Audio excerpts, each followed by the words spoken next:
turn off their video on their screen, they can do that as well if they don't want their beautiful mug in a recorded video.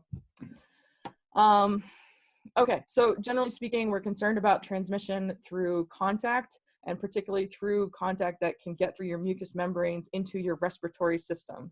Part of the reason why we're not concerned about it in food is that with food, you're swallowing it. So as much as you have a shared trachea, it's not going into your lungs for most of us when we're eating or drinking. That does mean that when we're then getting out into selling our seedling sales, we're back into that same community space where we're concerned about, are we washing our hands? Do we have any sort of contact that could then cross-contaminate either to our surfaces or to the other customers or to the other workers that are there? You guys have likely all heard the CDC guidelines and the public health controls that are really being stressed right now. So one of the biggest one is physical distancing, making sure that you're a minimum of 6 feet apart from other people. There's some conversation going on right now about, do we need to be 13 feet apart? Everybody is studying this and trying to figure it out, but right now that physical distance is 6 feet. The other major public health control that we're talking about is hand washing, lots and lots of hand washing with soap and water for at least 20 minutes. There's lots of videos and graphics that you've probably seen that demonstrate the difference when you wash your hands for 3 seconds versus 20 seconds. If I said 20 minutes ago, I'm sorry about that.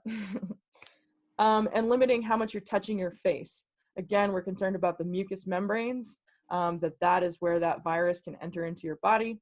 I am not a medical professional, but this is something that we have all heard about. And then they're also now stressing the personal protection equipment. So the CDC is recommending wearing face masks in public. Gloves can be helpful, but only if you're maintaining that hygiene that you would need to anyway. So we don't really like to see people wearing gloves if they're going to think they can turn around and just touch anything and not have to worry about it. Your glove is not any cleaner than your hand if it's not being washed and it's not being changed when it needs to be. But these are some of the things that are being recommended in the general public health space. There's been a series of executive orders that have come from the governor, and then guidance that has been put out by the different departments for what does this mean for people who are in that jurisdictional space. So the major ones you've heard is that non-essential businesses have been closed to the public during this time.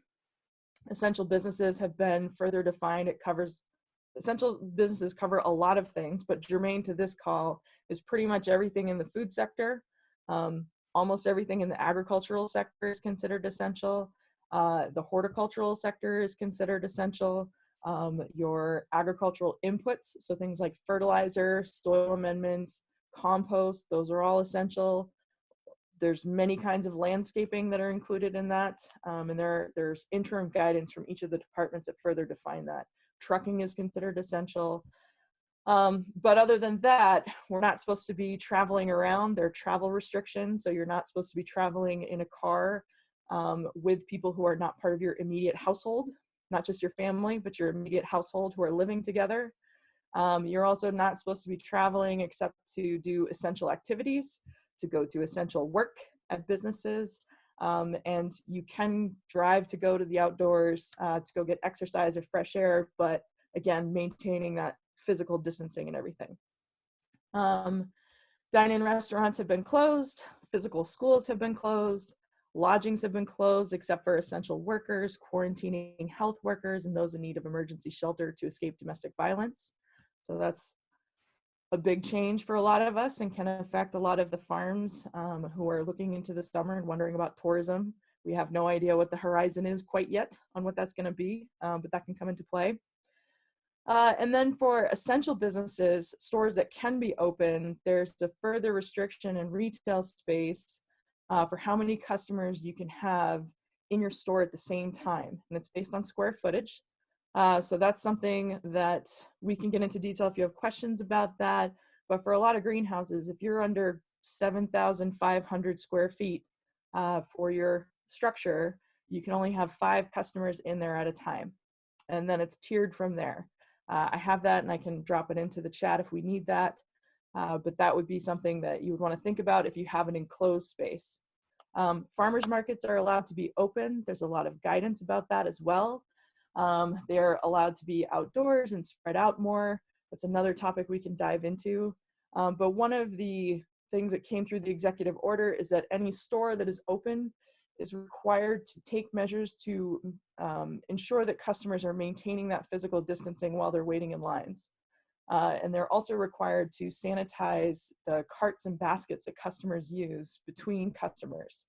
And I think most of us have probably been to a grocery store and perhaps a gas station since this all went down, and it has been really challenging for a lot of places to figure this out. So we can talk more about some techniques about that, but that is something that would apply to anybody who's on this call that would have a store that you would need to think about if you've got carts or baskets. So we'll get into that a little bit more. And then again, we're on this call as a department because we know that what you guys do selling seedlings is incredibly essential. And we want to make sure both that the public is getting that message so that they know that they can go and buy the seedlings from you guys. And that we can work out together what are the best ways to do this to keep everybody mutually safe so that we're telling them ahead of time and we're not all freaking out when we get to the farm or the farmer's market and we're protecting each other. So that's my quick rundown, and I will put a pin in it there and circle back whenever we need to. Great, thanks, Leah. So we're going to spend just a few minutes doing some Q&A to see if you guys have any immediate questions, and then we're going to do another quick poll. So you can either, if you have a question, you can type it into the chat. You can raise your hand, or feel free to just speak up if there's nobody talking for a minute, see if you can get your question in there that way. And if you're not talking and you can keep muted, that would be great. Anybody have questions? I do, Leah. About hand washing stations, and do we need to have, you know, portable hand washing stations? One, it's probably a good idea, but if anybody has some best places to get those, and two, is it mandatory? Yeah, that's a great question. I haven't seen anywhere that it's mandatory to have hand washing stations, but I can double check the various guidances. There are a lot of resources in kind of the farming food safety world for how to create hand washing stations. If you're gonna, you can buy them off the shelf. They're a little bit more expensive that way. But even from our farm life, you can use essentially a Gatorade cooler as long as you have soap there, you have a catch basin to catch your wastewater, and you want to have something for people to dry their hands with, and then a trash receptacle that they don't have to touch, right? So it's one direction. So that's something that can be done on a farm level. You don't want something that's a bucket that you dip your hands into, but as long as it's under gravity pressure, you can make all kinds of things. And I can pull some of those resources when someone else is talking and drop it in there for you. Thanks, Leah. Just a note too, if we don't get to all the questions, because we just have a few minutes slated for this, if folks can type them into the chat again. I think Caleb is keeping track of those. We can circle back later in the meeting, or somebody can follow up with you. Any other questions? Tori mentions a great point. Places that rent porta potties, you can specifically ask for a porta potty that has a sink and it comes with a tank of potable water. So your generic porta potty is going to come with hand sanitizer. Hand sanitizer is, you know, it's a measure when you don't have soap and water, but soap and water is the real thing that's going to be your protection here. So that is a great point that you can turn around, and if you have a porta potty at your farmer's market or you're renting one, you can specifically ask for one that comes with the hand washing station. Are we going to be allowed to sell other plant materials other than just vegetable seedlings? Yes, Gary's on the line. Gary, do you want to unmute and jump in? Sure. So, you know, basically, if you look at the guidance that's on the web page for the department, horticultural businesses are essential businesses. So selling just about any plant basically is considered to be part of essential business. And even landscaping services and arborist services. So it's very liberal in terms of what I see as the interpretation of what is considered essential. If you're in the plant business side of things, in the horticulture side of things, you are an essential business. So you can sell whatever you normally grow. Thank you.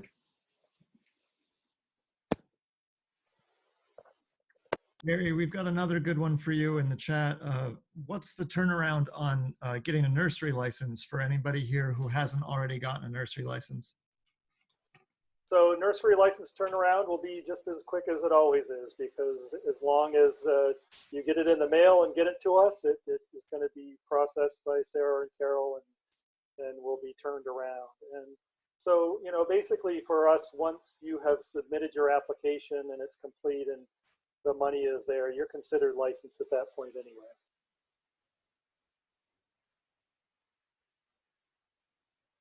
If anybody finds out you know, anything different, then let me know, but I'm pretty sure that things are going as normal as they have always been, maybe with a day or two delay. So we have time for about one more question, and then I think we're going to do a quick poll. Anybody else have any final questions? If you don't get a question answered, again, feel free to put it in the chat. So another good one that came through in the chat, I think this is good for Leah and Gary, maybe to give the official ruling as best you can right now. And I understand if maybe you can't give a final say on this, but someone's asking if you have roll-up sides in your greenhouse, and I assume they're suggesting that when sales are happening, the sides will be rolled all the way up. Is that still considered an enclosed indoor space? So my understanding is technically the executive order and the guidance is related to stores, but what I have most recently seen from the department does specifically talk about greenhouses. So I would think if you are bringing customers into a place that has some sort of enclosure, you should think about it with that limitation. But I will follow up with the department and ask that question. Gary, have you heard anything more specific about that? No, I haven't. I would say the same thing, that if you're in an enclosed space of any kind, that you probably need to follow those guidelines, but I don't know that for certain. So we can chase that answer, and we won't be able to get it back to you tonight, but we can get it back to you if somebody has an email for you. Great, so I think we need to move to the next poll to keep on time. Jason, do you want to introduce that? Sure. So we're also trying to gauge, you know, the level of concern that folks have about different aspects of this.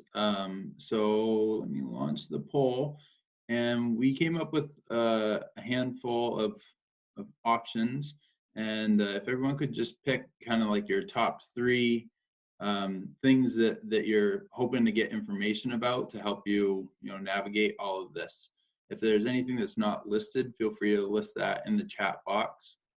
But some of the options are you concerned about space and maintaining social distancing in your sales area? What about space to display plants? Managing customer flow and the amount of time that customers are there? The pace of customers slow to make enough sales? Communicating our systems to our customers, your systems, running out of seedlings because there's going to be just way too many sales, too much interest, accessing supplies for production, accessing PPE and other sanitizers, staffing and labor, or understanding sanitization protocols and expectations.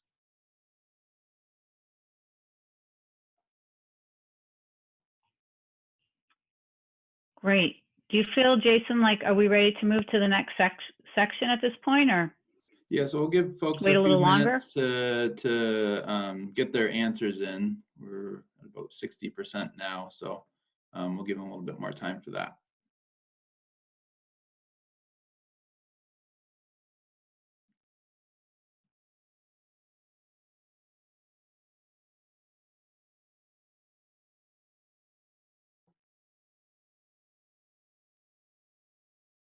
All right, so I'm going to go ahead and end that poll. Looks like everybody who's going to submitted.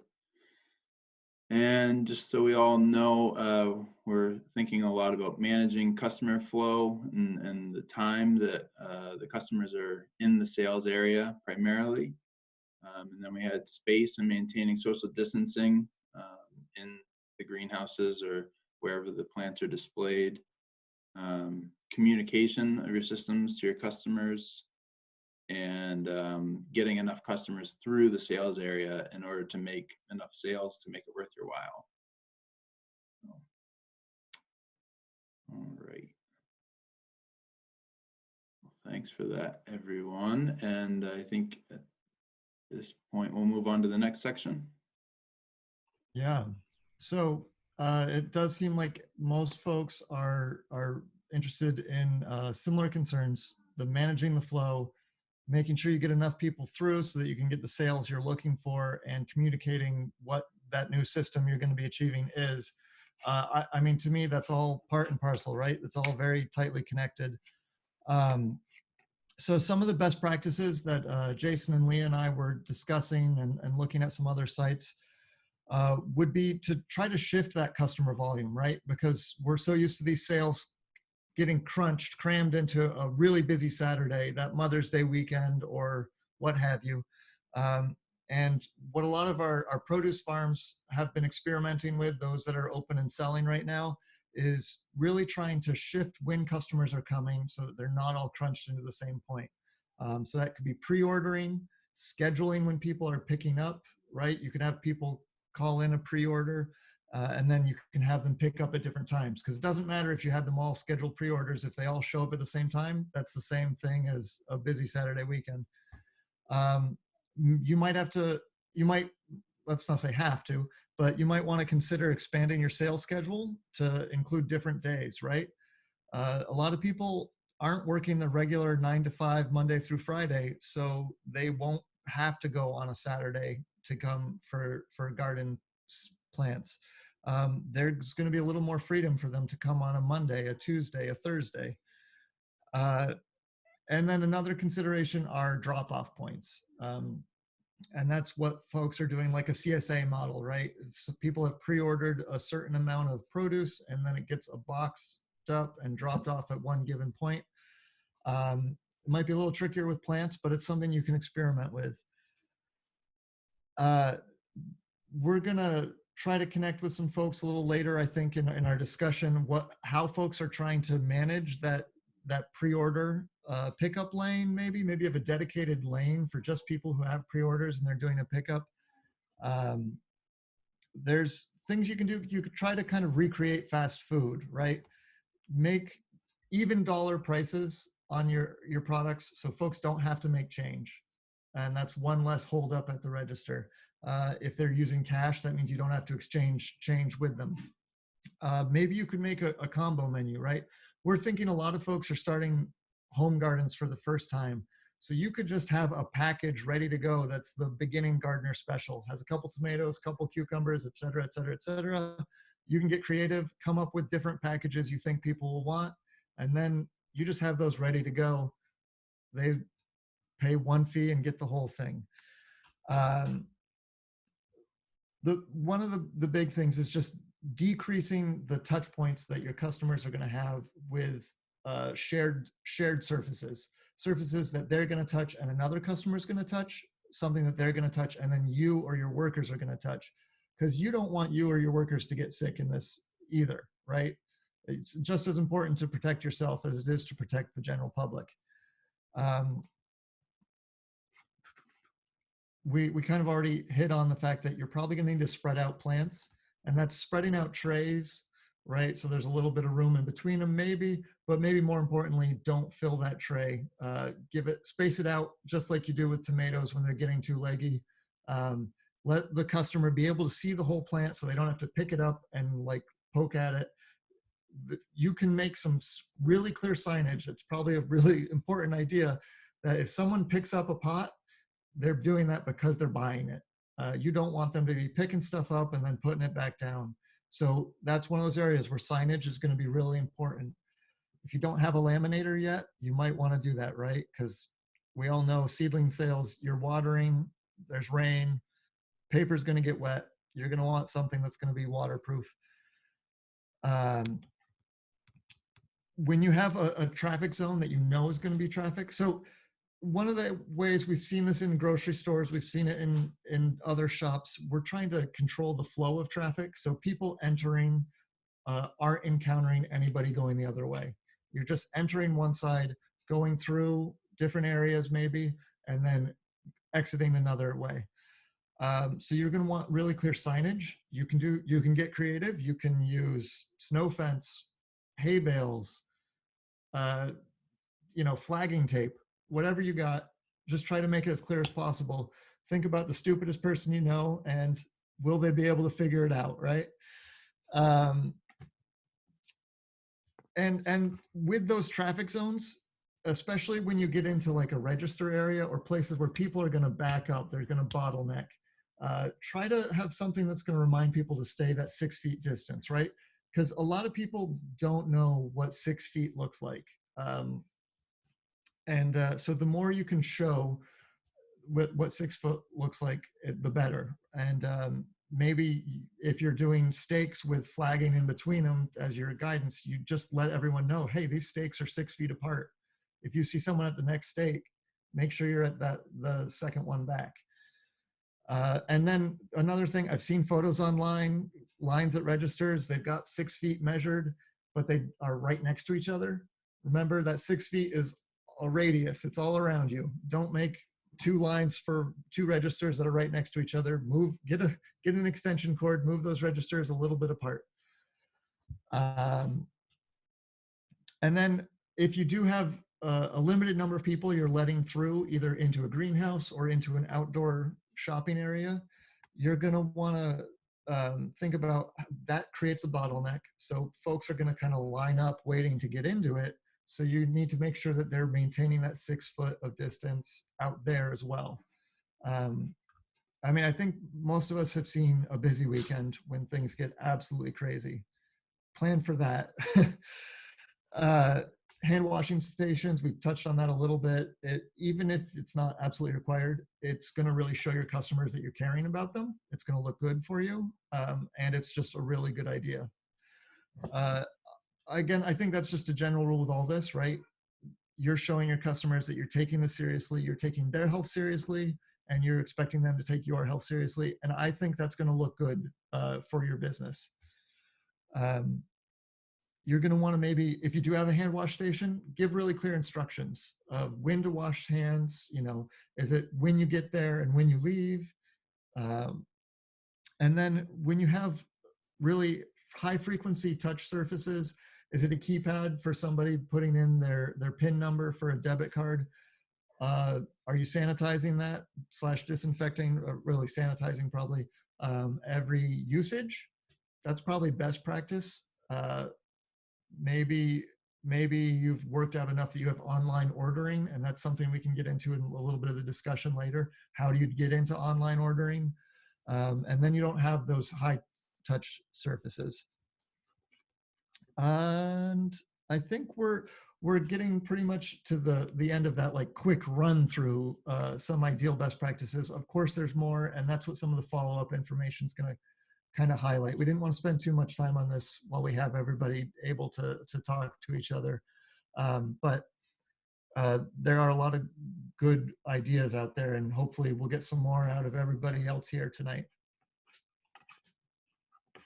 Great, thanks, Caleb. I think we're going to pause for just a few questions before we shift to the next session, and then we're going to look at a few case studies. And I noticed in the chat there were a few questions, and Caleb, while you were presenting, some came up. I don't know if you can see those. I think one of them noted, just to start off, somebody asked about handling money.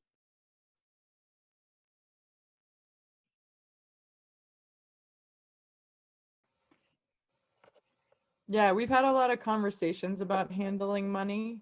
There's a pretty live conversation at the department today about this. I think in general, the more you can avoid exchanging cash, the better off you're going to be, unless you have a way to make that one way. So the more that you can shift to an online ordering platform, having people write checks and put it into a box that you don't have to handle, that's all going to be great. The more that you can make your products have a round number so that you don't have to make change, that's a big thing that people are trying to do, both at farmers markets and for this. So if you're minimizing the amount that's going back and forth, the better off you're going to be. Gary, do you want to add anything to that? Yeah, I think that's basically, I think that's the kind of guidance that's being given right now.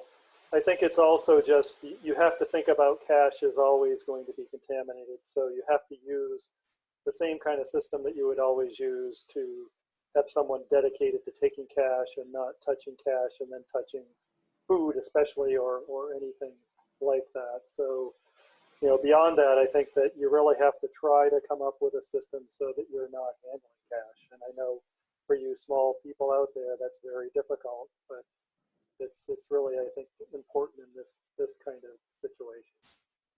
There's a fair point in the chat box about seedlings being taxed. So rounding is complicated by taxation. Gary, I don't know if that's anything that your team can get into or not, but yeah, that's an added wrinkle as opposed to some of our produce world. Yeah, that's a tough one. I have an Etsy business, so I kind of understand this one, and it's difficult that you can't necessarily say that tax is included legally, but sometimes you kind of have to get around that. And I think this may be one of these kind of situations where maybe there'd be a little bit more flexibility, but I don't have any great ideas on that one. And I have no idea what Maine Revenue Services would think about it.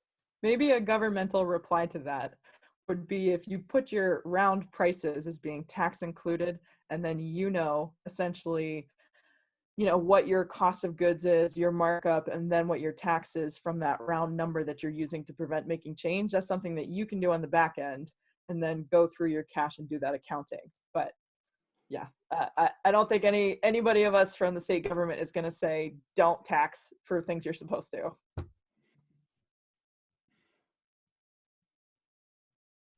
Other questions, and then we're going to shift to a few case studies. Maybe one more question.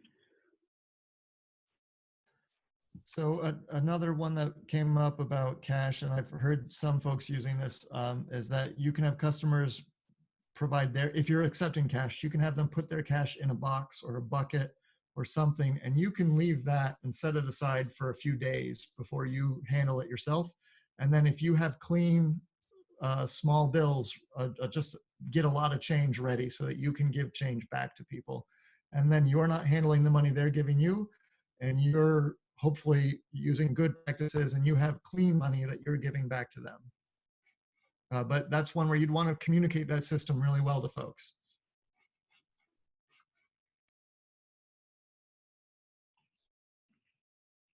Anything else you all want to note before we shift to the next section? Sorry, I was on mute. There was a good question in the chat about what about the vendor or employee touching the pot? That's one that we've gotten plenty of questions about. Gary, I'll yield to you if you'd like to tackle this one. So, I mean, that's kind of unavoidable. So you're going to be handling pots and touching pots. So it's behooved of you to make sure that you are following all the proper sanitation practices and not having people that are sick or potentially sick handling those pots. And if you find out that someone is sick, then you need to go back and maybe do some disinfecting.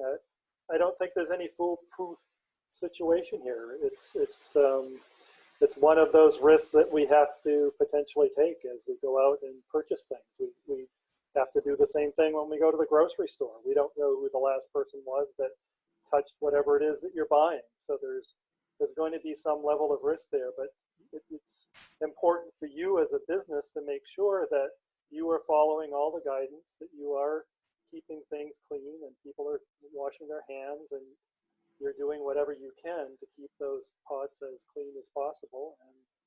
And not much else you can do about that. There are ways to minimize the risk to your employees as well. I think all of us are concerned about that who have people who work for us.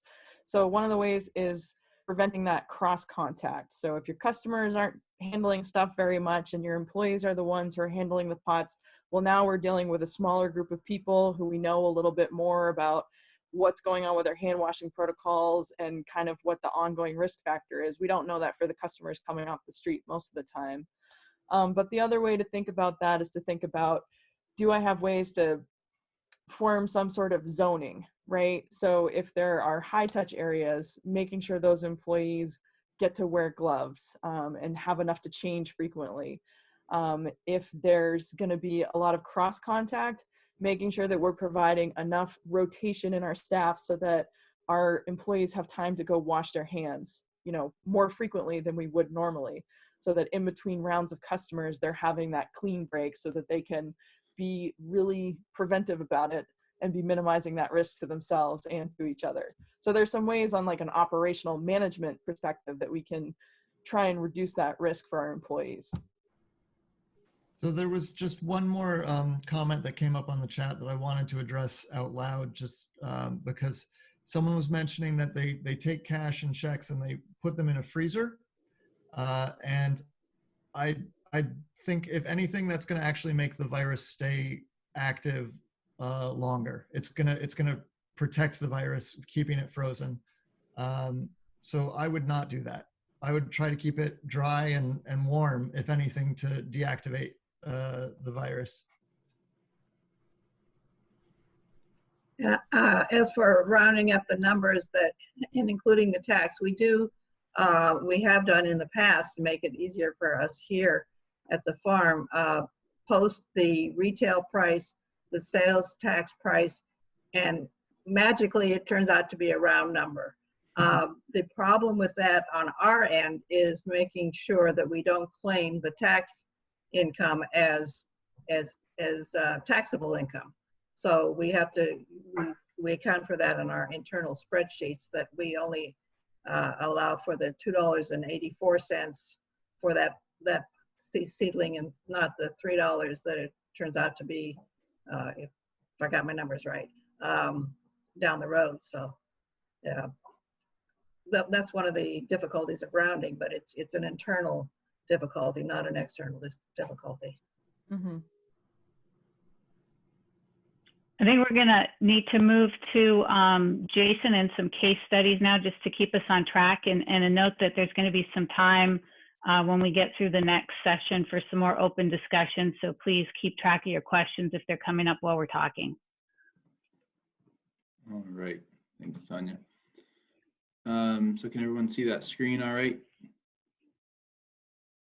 Okay, so I was working with and communicating with Mark Heidman from Maple Springs Farm, and he was willing to let us use his operation as a case study to walk through some different scenarios for how we could set up his sales area in a way that is, maximizing the space between people, minimizing touch points, making it so that we can easily sanitize those high touch points frequently, and to minimize the time that customers are on site.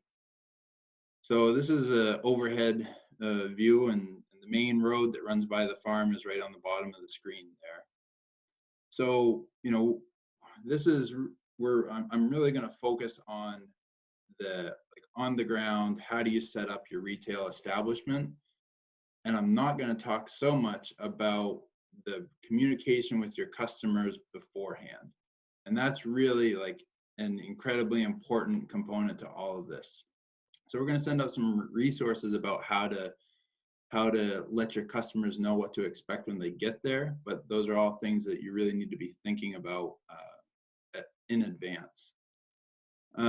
So you really want people to know what to expect as far as parking and where they should be pulling in, and have that clearly marked out for when folks are showing up, and to have any sort of signage there. Like if there's a scenario where there's a long line and you want people to wait at their vehicles, like they need to know that ahead of time. So signage is key to all of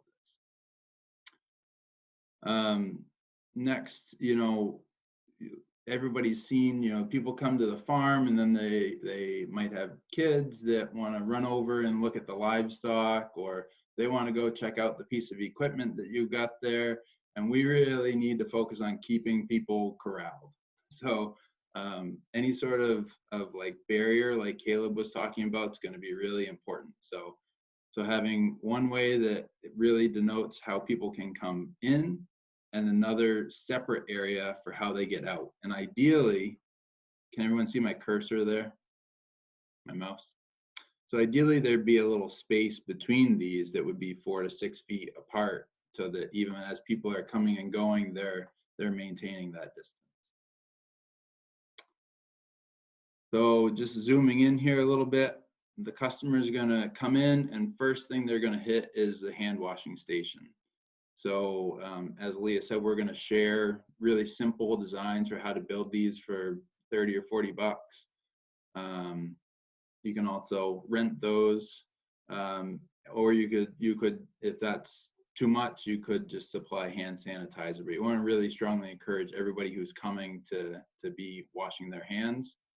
And during that process, you should have a staff on site nearby to welcome folks and to let them know what the protocol is and what the expectations are.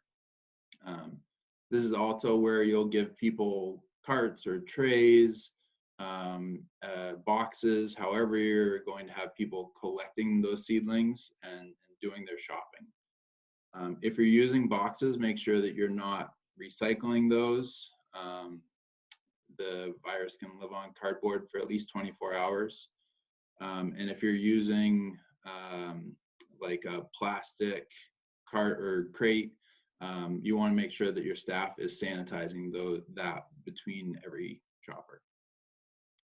So from there, Mark has all sorts of space here that he could have his benches really spread out as far as possible. So really you want to, if you can, use as much space as you can. So we're going to send folks between the pack shed and the small greenhouse. And as Caleb was saying, if we can get people to pick up one of those combo packs and then just head right through the line like that, that's what we really want to be encouraging, to get them through as quickly as possible. But they're probably also going to want to look for individuals, the herbs and their flowers and all of the different unique things that you may have. So they're going to continue heading around, and in a separate area away from your welcome tent, that's where your checkout area should be.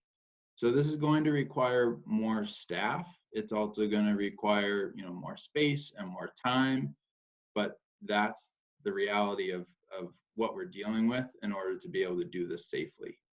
So, separation between the checkout and the money handling and where people are initially coming in. I think that the direction we really want to be moving towards and encouraging our customers to utilize is the pre-order option. So moving to online sales.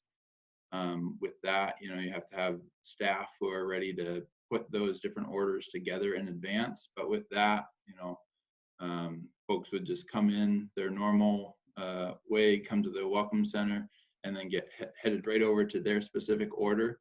If you're able to do online payments, then people don't even have to go to the checkout area. So it's one contact point. They pick up their plants and they're out. So that's really the ideal that we should be heading towards. So there's one scenario. A lot of folks, may not have all of that space to spread out all over. So if you're looking and you have to condense your sales area, here's another way to go about that. This, might also apply to some farmers market scenarios where you come in through the same area, do your hand washing, and then at the welcome tent, you send folks off and again give them really clear directional signage, like this is the way to go, stay to the left of this barrier. So just be very clear about that. And again, first thing they're going to see are those combo packs that they can grab and go. And then we want to really corral folks again, and we want them to have those reminders. So if there is a line of folks as they're coming in and as they're going through this line, we want to have some sort of reminder every 6 feet to encourage them to keep their distance. Ideally, this would kind of be like down at knee level someplace, because it's one more thing for folks to grab, and it's very kind of mindless. I find myself doing it. If there's something right at hand level and you're standing around, you're going to reach out and grab it. So if you can keep it a little lower with hay bales or something like that, that might be ideal. So again, you don't want to just open this up to let folks go down whichever row they want to, because you're going to have folks running into each other. So we want to encourage them to come right back and shop the other side of this bench and have a barrier down between. And these rows should be 8 to 10 feet apart to be able to maintain that 6 feet as they shop. So we're kind of encouraging them to either finish a row and leave, or to shop every single row.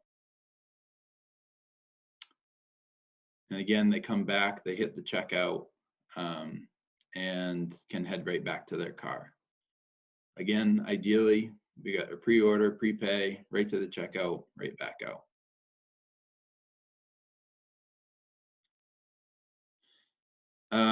So Mark works essentially by himself. He may have one employee on.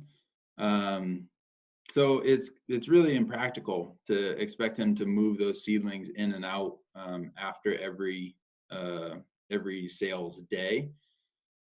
So I think that a lot of folks, as we just saw in our poll, we have a lot of folks on the call who are selling from inside the greenhouse. So with this, we're gonna, again, put up some barriers here using the state guidance or regulations, I guess at this point. We need to be aware of the size of your greenhouses, and pretty much every greenhouse is going to be less than the 7,500 square feet. So I believe that you could have up to 5 people per retail space, but I'm going to strongly encourage folks to think about that. How many people are going to be able to easily be inside one of these structures and maintain that distance? We want to have really good informational signage on the outside of all of these greenhouses. So if somebody's just looking for tomatoes and peppers, there's no need for them to go down through your flowers and herbs house. So clearly list, what do you have for sale in here? How many people are allowed to be in there at a time? Anything else that goes along with your protocols that you're using. We also want to either prop those doors open or put something down at ground level where they can grab the door with their foot and open it. So really trying to minimize that touch point as well. So again, trying to maintain a directional flow. So you're going to come through, exit the back of the house. So everybody's going, this is only an entrance, this is only an exit for a door. More directional signage, more information. So this is a bigger house, so you might be okay with having another person or two in here. And then again, going to have our checkout out here. So Elly's greenhouse sent us some images, and I'm sure I can't see that because all of your faces are in front of it, but they have 2 different size houses here, and they have just decided for themselves that this larger house, they're going to allow, I think it's 4 people into, and the smaller house, they're gonna allow 3. So really trying to think through that. I also like that their center bench in their smaller house is 8 feet wide, so that inherently, if they have 2 people shopping on either side of that, they're following the guidelines. So probably I'm out of time, but so we'll stop there, I guess. Thanks, Jason. And just a note to presenters, we are running a little bit behind, about 10 minutes or so. Is this information going to be available for folks offline after the webinar? It will. Great. Okay. I think is it Krista or Caleb up next? So we had just kind of left some spots for some folks that might have some ideas, but I think in the interest of time, I'd like to kind of open the floor and see if anybody here has been thinking about this. What are some ideas that you're planning to implement on your own in your own operation that you haven't heard already mentioned, or what's something that you feel like really needs stressing. One of the comments in the chat that I thought was pretty a good reminder is that just like the grocery store or at the farmer's market, you know, while the standby has been like farmers markets and flower sales is a very family friendly environment, that's just kind of not the reality in this current condition. So you should be encouraging customers to come as one per household, and that this is getting essential supplies. It's not a play outing. Mm-hmm. So let's just see if anybody's got some brilliant ideas, and if not, we can start chiming in with pressing questions as well.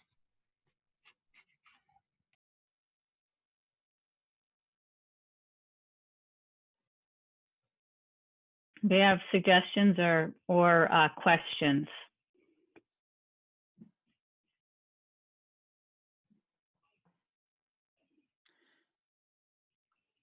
I'll let people think of your questions. I'll read another one from the chat. Someone asked if a fan running in the greenhouse was a concern for spreading germs. And I'm going to let Leah correct me, but my understanding is that the issue with the droplets that are in the air is actually when you're in still air, and that the more airflow, the faster you're clearing those droplets out of the air, they're falling out. But I don't think you can rely on that either. And I wouldn't want to be downwind of somebody else personally. I don't want those droplets hitting me. Yeah, I mean, obviously we're not the medical professionals on the line here. I would say, again, we're trying to be conservative and speak to what's in scientific literature at this point. In general, what we have been told is that if you are in the open air, you're going to be safer because there is more airflow and there's, you know, less confined airflow.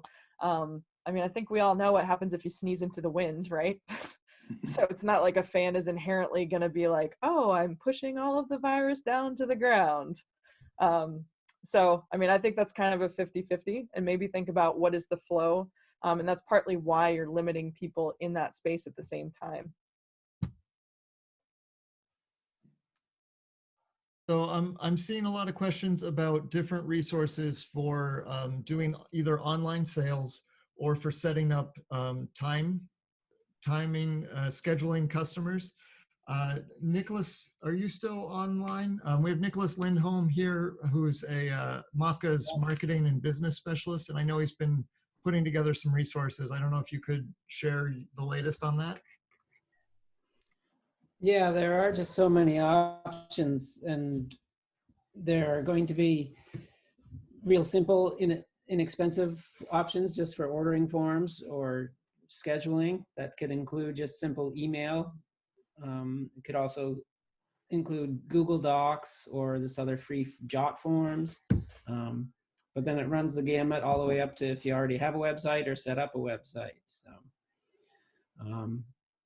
I'm currently available just to personal one-on-one help farmers wade through it, but I've also been working on kind of a comprehensive annotated chart to help initial decisions be made quicker by an individual farmer as to what kind of online options might pursue. And hopefully my version of that will be available in the next day or so. There are a couple of sessions coming up as well. There's one tomorrow that SCORE is putting on about doing online marketing. The Ag Resource Development team is also working on putting out some webinars about that and hosting it.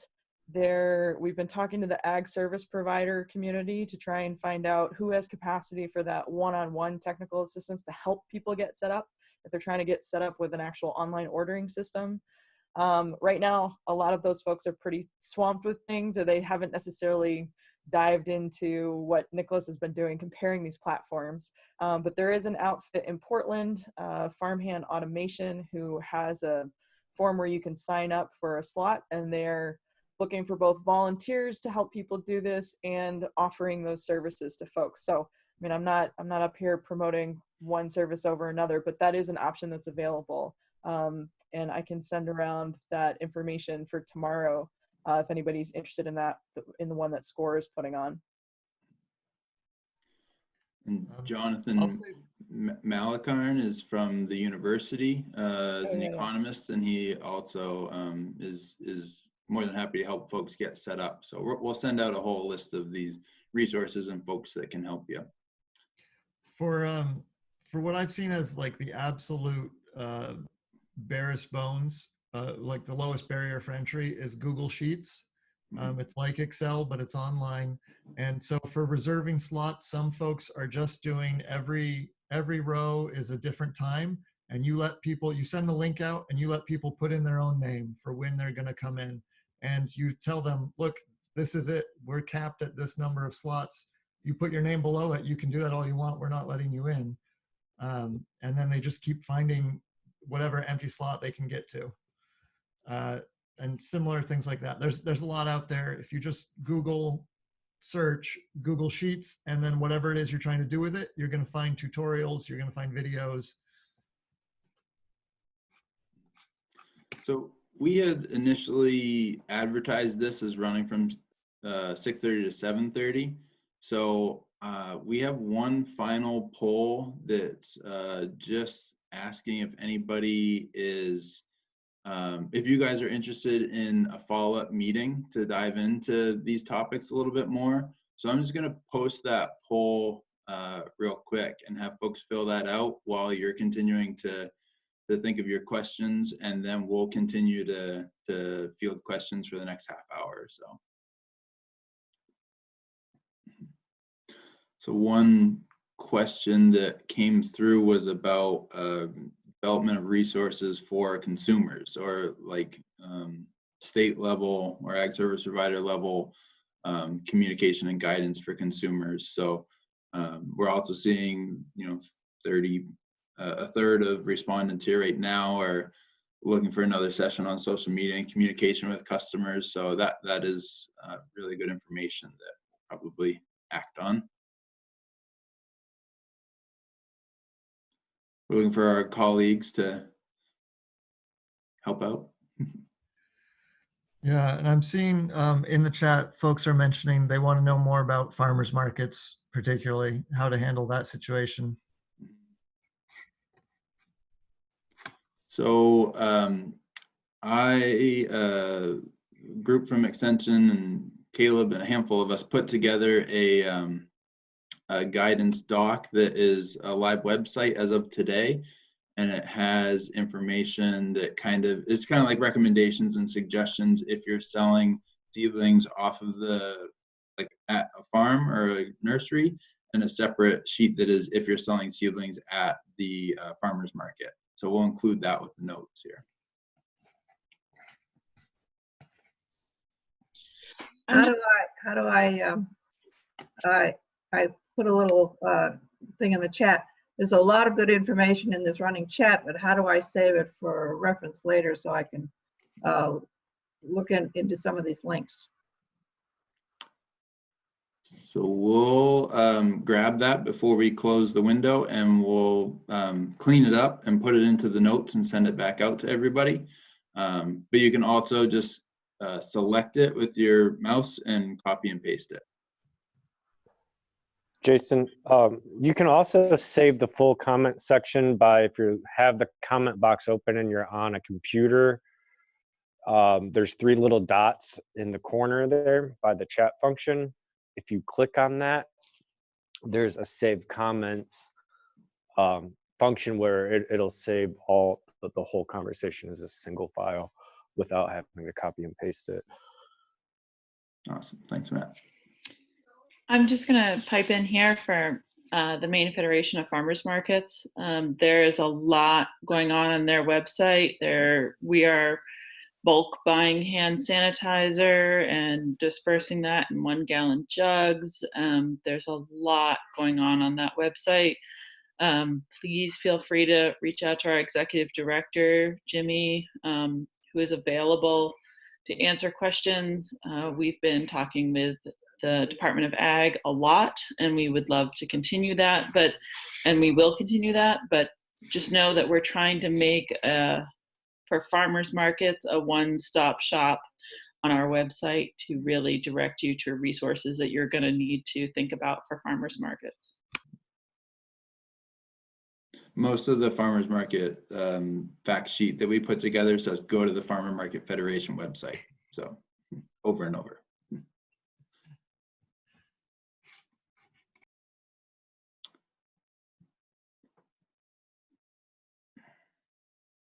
All right. Does anybody have any like specific situations or scenarios that they want to think through?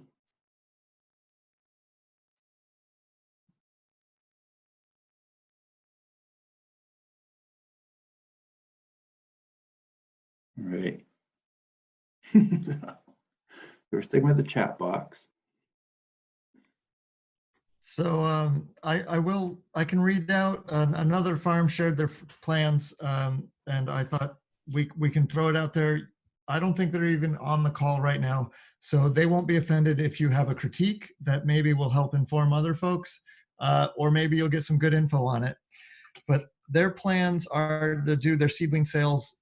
Right now they're doing a self-service farm stand for produce, and they're going to set up some easy up tents next to that so that it's separated from the produce sales to spread people out a bit, and that they're going to limit access to the tents at one customer per time, and they're going to try to keep one set price to keep math really easy for customers, and then they are expecting to staff to restock and answer questions, but they're really hoping they're going to try to set it up so that customers can grab a tray, grab the transplants they want, and just put cash in a box or pay through an online credit card order.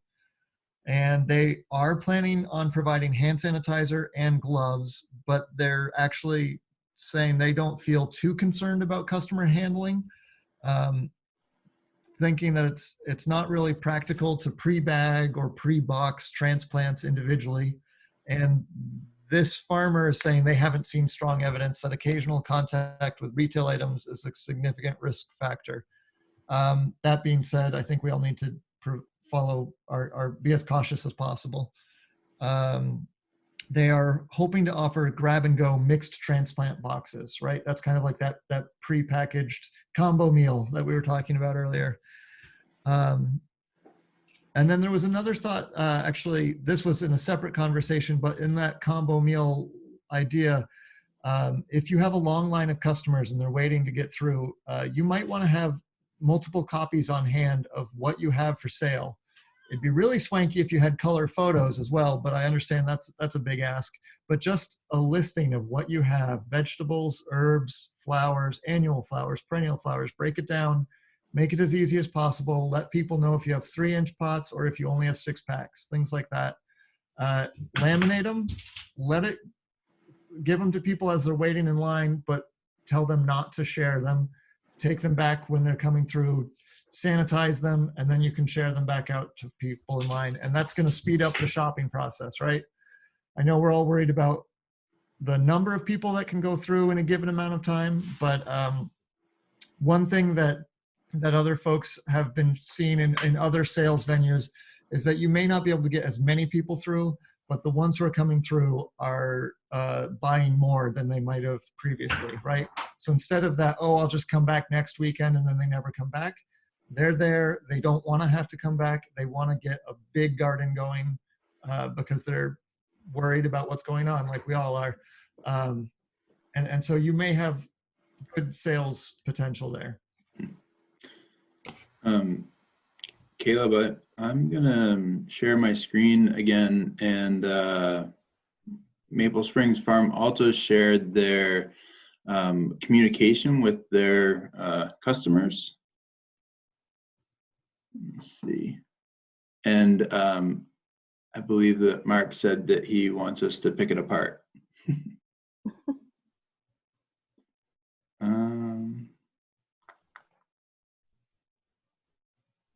Put it in slideshow. There we go. Disappear. Yeah.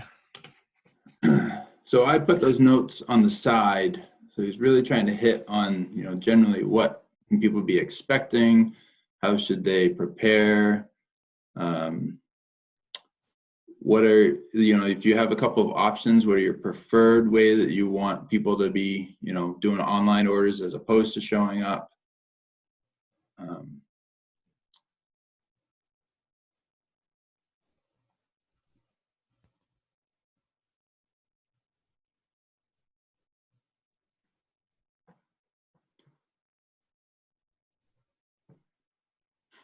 One thing I've seen, with the face mask being encouraged for all shopping situations, just kind of reminding people that you're hoping that they'll follow that as well.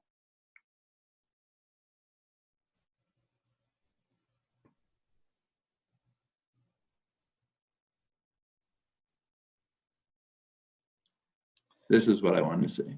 So personal service. I want to give you what you really want. Therefore, plant variety lists for most popular plant types will be posted on our website 1 week before availability and listed on clipboards at sales sites. So they'll be hanging, where the lines are, and folks can look at those and prepare for what they want to order just by reading down through that, or by reading it at home, as opposed to just browsing when they get there. I mean, something to think about is if you are anticipating having people waiting in line for a long time, you can borrow from the retail industry and the grocery industry. And there's a reason why the candy bars and the magazines are by the checkout counter. It's because if you're hanging out and you're bored and you're looking around, you might end up picking something up and just sort of having that browse effect because you're a captive audience. So some of what I'm seeing in this is he is taking advantage of, if I have some lines, I'm going to put up the sign somewhere in these clipboards. You may not choose to use clipboards because it's almost inevitable that somebody will handle it. But that may be an instance where you put your offerings and you laminate it, because if you're worried about it, you can just disinfect it, right? So then you're minimizing that risk. Another thing you can think about doing is, well, I have my set offerings, I have my list of all the stuff that I'm growing posted strategically along these waiting points. But I'm also going to put displays along where these lines are far enough away that they can't touch it. And then figure out, are there ways that I can essentially have personal shopping, or is there a way to hand them a slip of paper and a pencil at the beginning of the line and have a bucket where they drop the pencil and paper at the end of the line so that we can then wipe the pencils before we take it back to the beginning? There may be a bunch of different strategies about this. I think the big thing that we would emphasize is thinking about, how are you sanitizing those high touch points? And are there ways to then kind of maximize that waiting time and turn it to your advantage? As Caleb was saying, some of what we're hearing from other places in the country is that people are seeing their ticket value for what the total of that one person sale is seems to be higher. Whether it's because of response, if we want a victory garden this, or because we're waiting around, we don't really know. But there seems to be a balance there. So that might be something that you want to strategically take advantage of if you've got waiting lines. Along those lines, another model I've seen, which I personally, if I had an operation going, I don't know that I would see myself doing it, but what is a concierge, where folks can pay an extra % above their total check, and you have a staff member that puts together their order for them while they wait. And I don't know if that works for your operation, but it's something you could consider. In the chat, folks are mentioning plexiglass as a barrier at the checkout. That's probably a good idea. Another way you could maybe achieve a similar effect is if you're using a rectangular table the way you normally would, rotate it 90 degrees, have the customer at the far end and you or your employee at the register at the other end, and they can slide the tray of plants down to you. Or maybe you have it set up so they've been writing down what they want, and then you check out what they are buying and put together the order for them and then give it to them. Just some different ways you can make it work. One thing related to these communications with your customers, I've seen some restaurants in the area that are just like obviously very high anxiety and rightfully, you know, this is, everyone's really like worried and concerned for their businesses and for their loved ones, and there's a lot of high stress right now. But I think it's really important to be mindful of that in these communications with your customers and the public, and to try to keep this all kind of as positive as possible. But also, you know, be real and really clarify your expectations.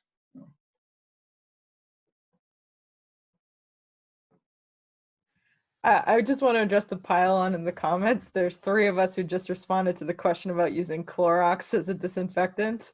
That's not really meant to be like, let's all pig pile here. But if you have a chemical that you're planning on using as a disinfectant, please check that approved list that I posted in the chat box. It's also on the Board of Pesticides website. There's a ton of different products that are under the same brand name. So like Clorox doesn't give us anything specific enough to be able to sort that out for you. You're going to need to take the label and take a look and make sure that it's an approved disinfectant for that purpose, and then make sure that you're following the label instructions. There's some great materials that we can post from UVM about kind of explaining the difference between sanitizing versus disinfecting. Basically, your concentration is going to be pretty different even for the same product, because you're trying to go to just a whole nother level of what you're doing when you're disinfecting versus sanitizing. So unfortunately, it's not that easy to give simple yay or nays, but I would strongly recommend, please just take whatever bottle you have or whatever package it's in and check that list and just check it against the label. And I'm sure the Board of Pesticides would be happy to answer any questions that you guys have about that specifically. Yeah, I'd like to just talk a little bit about that as well. Yeah. So there's a huge difference between sanitizing and disinfecting. So sanitizing is reducing the amount of contamination, where disinfecting should pretty much bring it down to about 0. So there's a huge difference in the terms of what kind of risk reduction that you have there. And then the other part of it is, keep in mind that disinfectants are pesticides, sanitizers are pesticides. You are required to read and follow the label. The label is a legal document that is required for you to follow. And there's a lot of reasons for that, because if you don't do it properly, it isn't going to work. So you're just fooling yourself and your customer. You're not protecting yourself. You're not protecting your employees. You're not protecting your customer if you're not using them properly. So don't be looking for solutions online that tell you just do this, because it's probably not right. You need to, pay attention, do the reading, do the homework, and do it right if you really want to reduce risk. And if doing the reading and doing the homework to do it right is a struggle, reach out to Extension, reach out to your ag service providers and ask for help. That's what we're all here for, is to try to help you. Agreed, as well as the Board of Pesticides Control. So keep that in mind. Or me, I don't care. You can ask me about it as well. I don't work for them anymore, but you certainly can contact me if you have questions about properly using disinfectants. As the MOFGA guy here, I will answer another question in the chat. Can normal hand sanitizers be used around organics? And the rules with organic has nothing to do with what you put on your hands. As long as there's no reasonable risk that you're contaminating the product with what's on your hands. And I don't think certification is going to be worried about hand sanitizer. So go for it. Stay safe. So there was some interest in a customer aimed fact sheet. And so what are some things that you guys would want to see listed on something like that?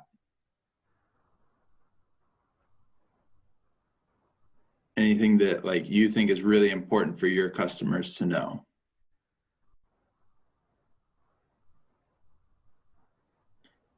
With so we've got the map as the directory of food-based businesses in Maine. And right on the homepage of that, we've tried to make it very clear, like, okay, so you use this resource to find the farm, but before you go there, you have to go to their webpage to see if they have specific protocols, or if they're requiring that you sign up for a time slot. And if you drive in 45 minutes to your favorite greenhouse and then you're not signed up to a time slot, they're not going to be able to make leeway for you if that's their system. So that's one thing that we're going to be sure to have on something like that, is make sure you check in with the websites and the social media of the specific operation.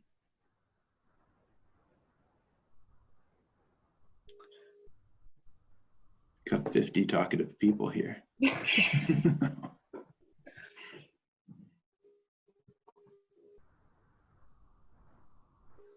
Just doing a quick check-in on time. Looks like there's about 10 minutes left. Does that sound right? Yep.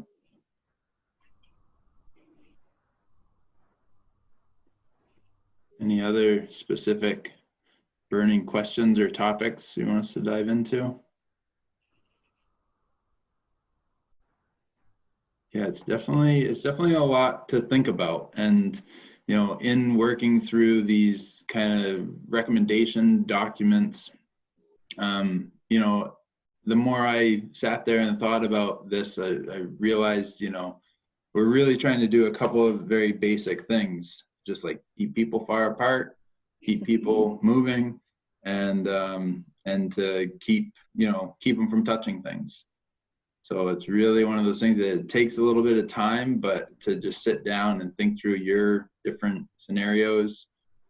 If there's stuff that you come up with that's going to help you to be more efficient with that sort of stuff, like online sales platforms, curbside pickup, you know, developing that sort of stuff, then feel free to reach out to any of our organizations, and we're more than happy to help you work through those. But I know there's a lot that everybody's trying to think through and plan for right now, and we're here to help you do that.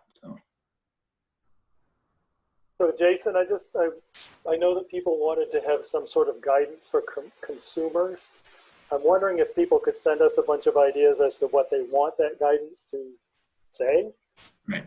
You know, is this guidance to help them so that when they show up to buy things that they're paying attention, or is it to give them guidance that these businesses are open and it's okay for them to go buy stuff? I guess I want to know, is it both? Is it one or the other? Just so that we can have a little more help with that.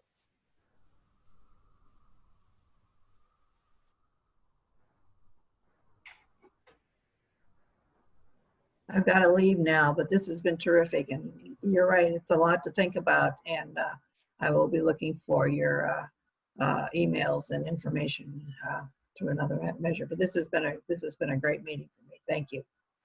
Thank you. Thanks, Dean.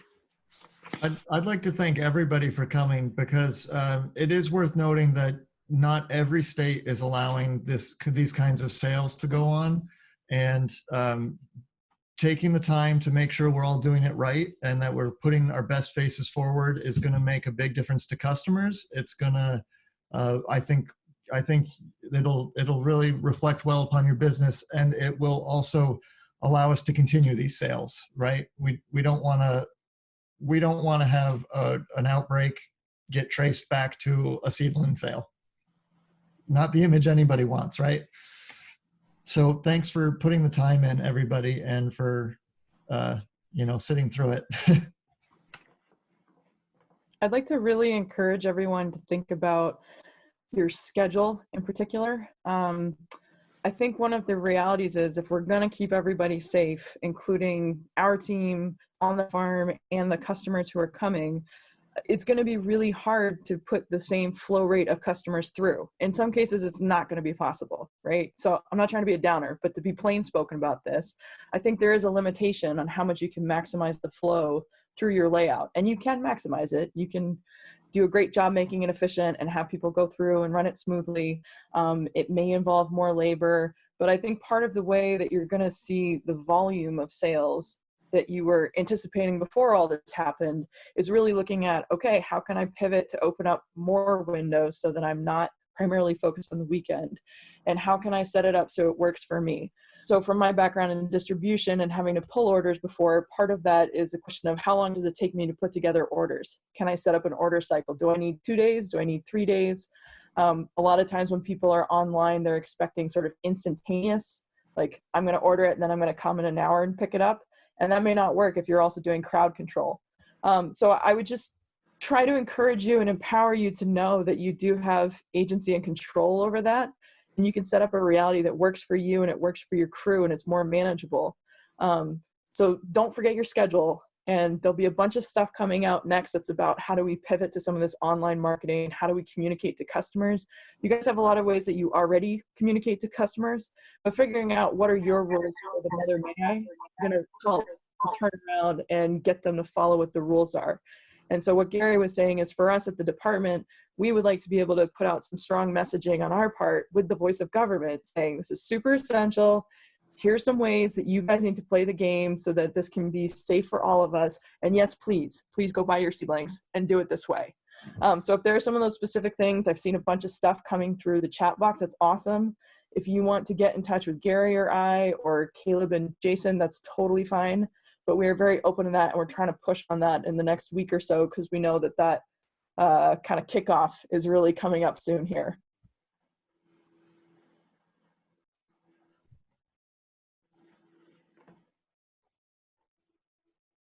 Yeah, thanks for that, Leah. And I want to give Leah a lot of credit for getting this whole effort started, as well as Jason and Caleb. I don't want to turn red. Let's not do that. I appreciate all that's going on here, but Leah's been a real spearhead here, so I appreciate this is terrible. I'd also like to thank Tanya for helping to moderate, keep us all on task and on time. Absolutely. Thank you. As someone in the chat said, this was the best moderated Zoom webinar they've been a part of so far. Go team. All right. Everybody go on out and be safe and be in touch, and good luck with setting up your systems. We'll get all these resources out to you at least by the end of the week. So thank you, everyone. Thank you.